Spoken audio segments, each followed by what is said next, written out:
שלום לכם, כאן דקלה מור, על ידי יושבת היום אישיות מאוד מעניינת, מלכה ספקטור, שכולם מכירים אותה בשם מלכה זילברמן. שלום מלכה. שלום. מלכה היא סקסולוגית, היא מנחת סדנאות לנשים בלבד, הרצאות לנשים בלבד, מפגשים בעצם, שמשלבים גם צחוק וגם רצינות. מלכה, ספרי לי, הנושא הזה הוא מאוד חם, אבל יש עוד משהו מיוחד בהרצאות ובמפגשים שאת מנהלת שהם מושכים כל כך הרבה נשים. ספרי אותי קצת. דקלה, אני מתמחה בחנוניות. בחנוניות? רוב הנשים, אני הייתי תמיד כזאת חנונית, מורה וזה, ורוב הנשים באמת, הם לא שמעו אף פעם על סקס, לא מדברים איתם. אז אני זאת המורה שאף פעם לא הייתה על סקס. ולא רק סקס, אני מדברת על תשוקה, על התלהבות, על הסקס כמקום של פשוט תשוקה בחיים. זה חלק מהחיים שלי. מלכה, אני זוכרת שאני הייתי בערב נשים שהביאו סקסולוגית, זה היה אמנם לפני המון שנים, אני היום זוכרת שהייתי מאוד במבוכה. מה את אומרת על זה? קודם כל, רובנו במבוכה כשבכלל מדובר בסקס, וזה טבעי. גם אנחנו אף פעם לא שמענו בבית על סקס, מה שרובנו לא שמענו בבית. ההורים לא דיברו. ההורים לא דיברו, גם פולנים וגם אחרים לא דיברו, וזה בסדר. אני מתמחה בזה שאני מפוגגת את המבוכה, מפוגגת את המיתוסים שהם סביב מיניות, ואני דרך אגב לא מדבר רק על סקס. סקס זה בכלל סימבול להמון דברים בחיים, לתשוקה לחיים, להעזה בחיים, לעשות דברים שעוד לא עשיתי, כמו להתראיין היום. כלומר, זה לא רק סקס. סקס בכלל זה לא רק סקס. באיזה מקומות את מרצה, מלכה? דקלה, איפה לא? הייתי כבר באילת, הייתי בים המלח, בכל מקום בארץ, מה זאת אומרת? וגם בנות 60 הזמינו אותי כבר וגם 70.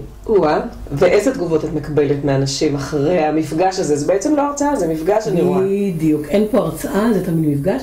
דקלה, את מוזמנת. תודה. זה מפגש שיש בו רק פן ועם הרבה ערך מוסף. אני מדברת על מיניות בצורה שהיא גובה העיניים. אני מרשה לנשים לכתוב פתקים עם כל מיני שאלות, על כל מיני שאלות שמטרידות אותן.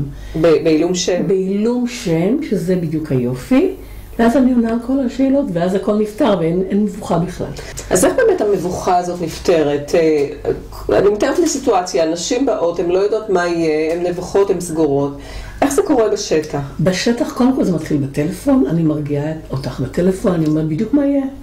אני אומרת מה שאני לא מבוכה, ואני לא שואלת שום שאלה אישית, שום אישה. ובכלל אני מביאה כל כך הרבה, אני מביאה מוזיקה, אני מביאה פרסים. אמרת פרסים, למה את מתכוונת? הפרסים שאני נותנת הם גם פרסים בתחום המיניות, וגם בתחום הזוגיות, וגם ספרים, וגם רטטים. יש המון פרסים, וזה מאוד מאוד מאוד כדאי לזכות בהם. ועל מה התחרות?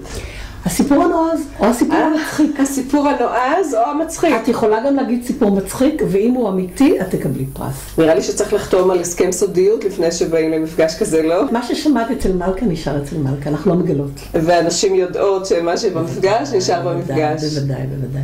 הרציתי דקלה אצל החברות הכי שמרניות, ושם התפלאתי לדעת שיש את הפתיחות ואת הצחוק הכי גדול. של נשים. של נשים. ככל שעוצרים אותם יותר, ככה הן מתפרקות יותר, כשהן באות והן צחקות בפה מלא והן מתגלגלות על הרצפה. נפלא, זה מקום שהוא מכיל, מקום שאפשר לעשות את זה בו. בדיוק, בדיוק. אז עכשיו אני רוצה שתדברי לנשים שצופות בנו ותספרי בדיוק מתי אפשר להזמין אותך לאיזה אירועי. קודם כל, תתקשרי אליי אפילו היום.